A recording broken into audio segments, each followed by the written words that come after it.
Okay, verse 12 in the NIV reads, it says, "For if the willingness is there, the gift is acceptable according to what one has, not according to what one does not have."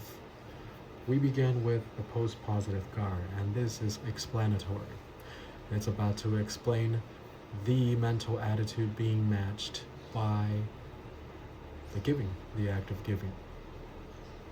And so, he explains the importance of the mental attitude, the eagerness, the readiness out from the willing, from the desiring. And if you have that, then you have everything that's important. Now match it according to the amount of money that you have. And then you decide how much you want to give according to that amount that you have. So, for, he's about to explain. For, and then we have a first class condition here. A, this particle, if and it's true. This is debater's technique. We've seen a plus the indicative, and this is if and it's true. We've seen the second class condition, a plus a particle an in the apodosis, if and it's not true. And then we've seen, or we're about to see also, an plus the subjunctive. If, maybe you will, maybe you won't, maybe it's the case, maybe it's not the case. And this is all debater's technique that the Greeks used to use. Here he says, you have the desire, you have the readiness, the eagerness to give. That's extreme positive volition. You have it, it's present. Now make sure you match it with according to whatever you have. So if and it's true. And now we have a nominative of this a singular feminine noun of prothumia. We saw this verb, this noun back here in the previous verse. The eagerness of the willing, of the desiring, eagerness. This is part of the reason why I did not translate spude, spudazzo, as eagerness. A lot of translators try to translate spude as eagerness, but spude has to do with motivation from Doctrine and Cetera Soul. This has to do with the eagerness or the readiness of that motivation. So it gets all the facets of the product of Bible doctrine and the soul. This has to do with readiness, ready to take action, eagerness, extreme motivation. Prothumia. So we're going to translate the eagerness, we're over here. For if the eagerness, and then the verb is here, prokeitai. It's the present active indicative of prokeimai. So it's a compound word, pro plus keimai. Keimai means to lie down. Pro means not pros, don't confuse it with pros, this is pro. So it means before. Before in terms of spatially, or in terms of time. Here obviously is spatially, in terms of spatially in your soul. It says that they have the desire laid before them. So this is translated lie in front, lie before, or to be present. So it's idiomatic. And we're going to translate it just that. For if the eagerness is present, the readiness is present, and it's true, yes, it's very much present. They have recovered. Before they fell to reversionism, they got distracted. Before that, they had the readiness. And having recovered themselves, they have the readiness once again. And Paul says, for if the readiness is present. Now we have the apodosis here expressed with a third class condition. And this is wonderful. I'm about to explain it here little by little because this is a little bit hard for me to explain. So now, if the readiness is present, now we have the nominative here. Eupros dectos. It's elliptical. It's elliptical, so we're going to add estin. If the readiness is there, it is eupros dectos. It is acceptable, completely acceptable. We've seen this word before in chapter 6, the completely acceptable time. Stop receiving the grace of God in vain, for it is written. And then he says, listen, now is the completely acceptable time, euprosdektos. So prosdektos in contrast to dektos. Dektos means acceptable. Prosdektos means completely acceptable. The cognate of, which is the cognate of prosdekomai, the verb prosdekomai means to admit to oneself, to accept into a relationship or a friendship, to give access to oneself. But if you add the word eu before it, now intensifies it in terms of acceptability, in terms of something being pleasing, pleasant, acceptable, admittable. But if you add eu, it becomes intensified. So it's completely acceptable. It's giving a hint to the priesthood, your priesthood, of the believer, and you offering a sacrifice. What is the sacrifice here that's acceptable to God? The act of giving. But the conditions must be met. First, the mental attitude has to be there, from doctrine inside of the soul. This readiness, this eagerness of protomia, is not just the eagerness or readiness of the world, of having eagerness and readiness to just score points with God, of having the eagerness or readiness to feel good about yourself, to feel like if you're doing something for humanity, to assuage a guilt complex, to feel better than other people, to fulfill the principle of one-upmanship, and you feel like you're one-upping this person. You don't think this is true and this happens in Christianity? What? Do Christians just somehow do not have a sin nature inside of their soul that this does not happen amongst Christians? Of course it happens. They're full of sin natures. And they do not use 1 John 1:9, so what do you expect? Have you seen people evangelize for the purpose of one-upmanship? Yes, people evangelize, and I've converted 40 people. Oh, I've converted 60. And it does happen with giving as well. Must I take you to the book of Acts? Acts chapter 5 with Ananias and Sapphira. They were trying to one-up Barnabas, who gave in chapter 4. He gave with the legitimate, with the correct motivation. But Ananias and Sapphira wanted some of that eulogy, that recognition. And they sold their terrain. They kept part of the money. And they lied about the part that they gave, saying that, oh, this was the amount that we sold it for. And so they lied. Then Ananias walks in first. He dies the sin unto death. And then Sapphira, his wife, she wanted the recognition for herself. Instead of walking in with her husband, she walked in afterwards.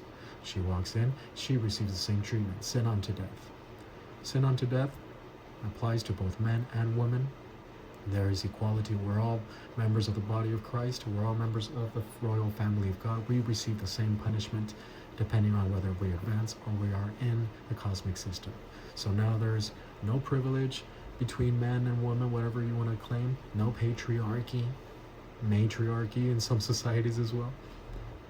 There's no such thing as man and woman in the body of Christ, even though it is true that you are a man or a woman with regards to your relationship, your marriage, yes. But in the body of Christ, there's no privilege. You're a man, you're a woman, you're going to receive the same treatment.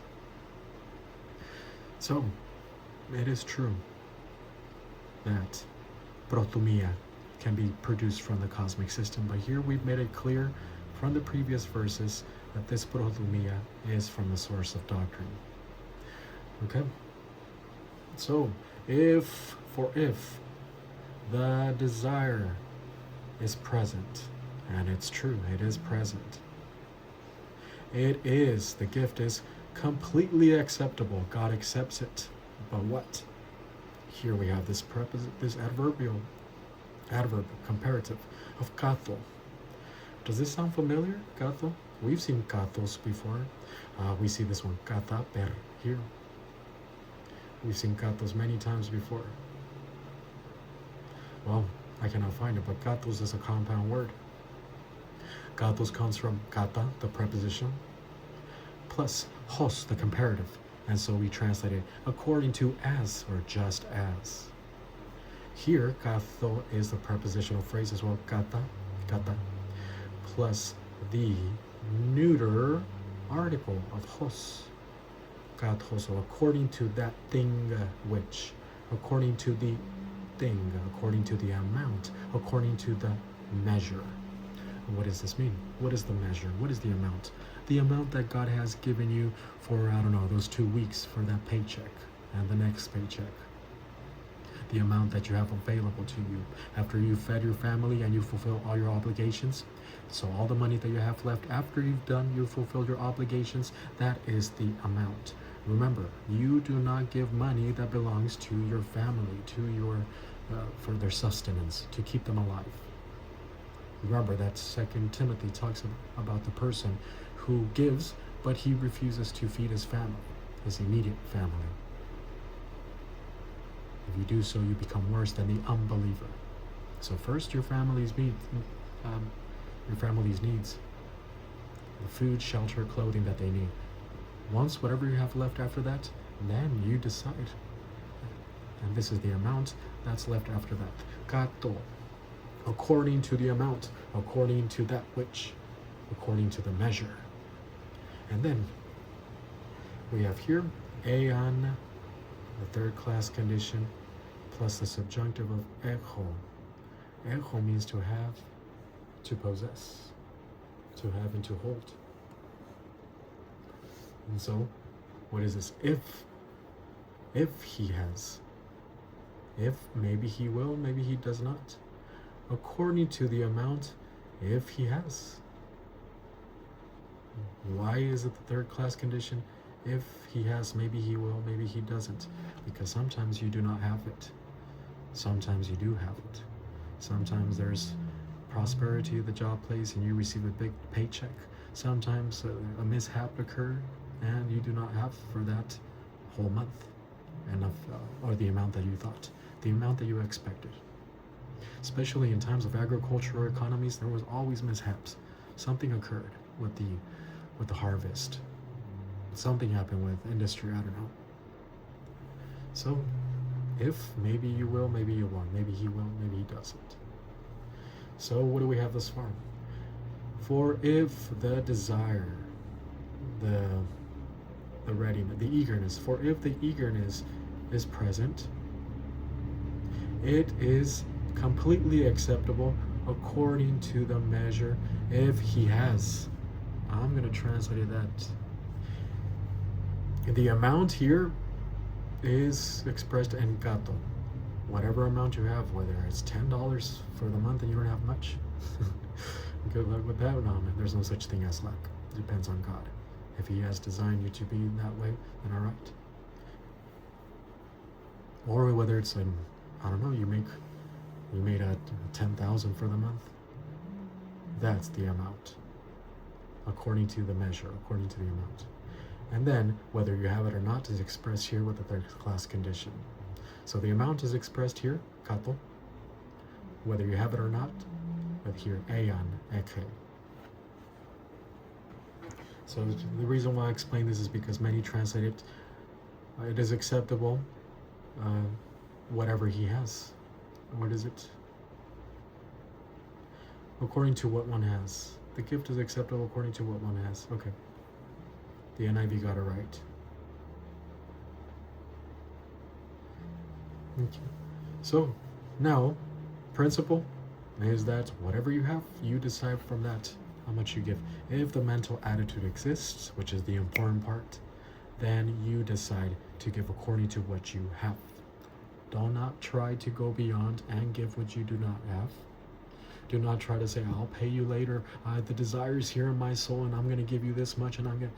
No, you only give according to what you have. Somehow we ascribe greater value to us giving from our measly incomes. We think that people depend on us so much in this, as if God cannot provide directly. Here he's just giving us the opportunity to express our personal love for him, if we have it, and our impersonal love for other believers, if we have it. And so we depend on God even to give.